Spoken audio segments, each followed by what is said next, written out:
இன்னைக்கு தேய்பிறை அஷ்டமி. பைரவமூர்த்தியை வழிபட உகந்த நன்னாள்.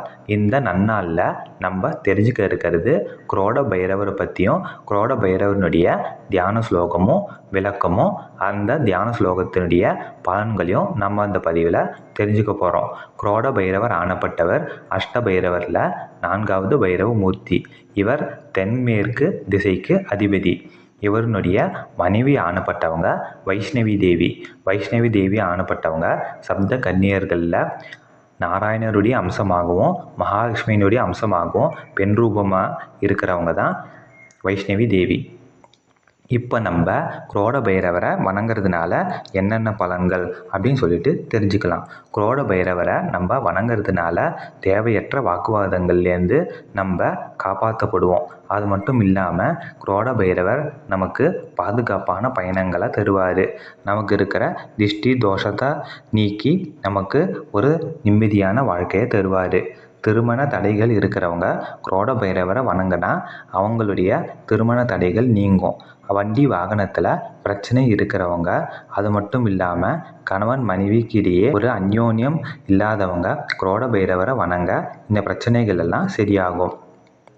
இப்போ நம்ம குரோட பைரவனுடைய தியான ஸ்லோகத்தையும் விளக்கத்தையும் ஸ்க்ரீனில் பார்த்து தெரிஞ்சுக்கலாம். ஸ்லோகம்: त्रिनेत्रं वरदं शान्तं कुमारस्य दिगम्बरं कड़ं संगं च चक्रं च पादं भद्रं च तारिणं लक्ष्म्या च सहितं वामे गरुडासनस्वस्थितं नीलवर्णं महादेवं वन्दे श्रीक्रोडभैरवम्. திருப்பியும் ஒரு வாட்டி சொல்கிறேன். त्रिनेत्रं वरदं शान्तं कुमारस्य दिगम्बरं कड़ं संगं च चक्रं च पादं भद्रं च तारिणं लक्ष्म्या च सहितं वामे गरुडासनस्वस्थितं नीलवर्णं महादेवं वन्दे श्रीक्रोडभैरवम्.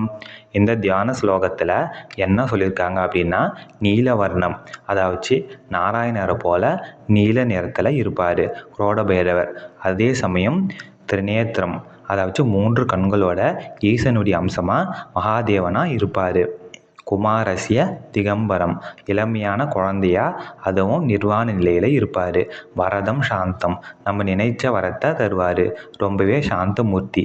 அது மட்டும் இல்லாமல் கதை, சங்கு, சக்கரம் இது எல்லாத்தையும் ஏந்தி இருப்பார்.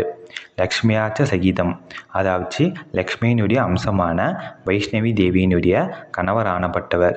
கருடாசன ஸ்வஸ்திதம், கருடாசனத்தில் எப்போவுமே நமக்கு காட்சி தருவார்.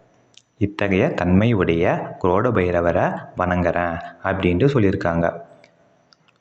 பிடிச்சிருந்தா லைக் பண்ணுங்கள், ஷேர் பண்ணுங்கள், சப்ஸ்கிரைப் பண்ணுங்கள். மறக்காமல் பெல் பட்டனை ப்ரெஸ் பண்ணுங்கள். மீண்டும் ஒரு நல்ல பதிவில் சந்திப்போம்.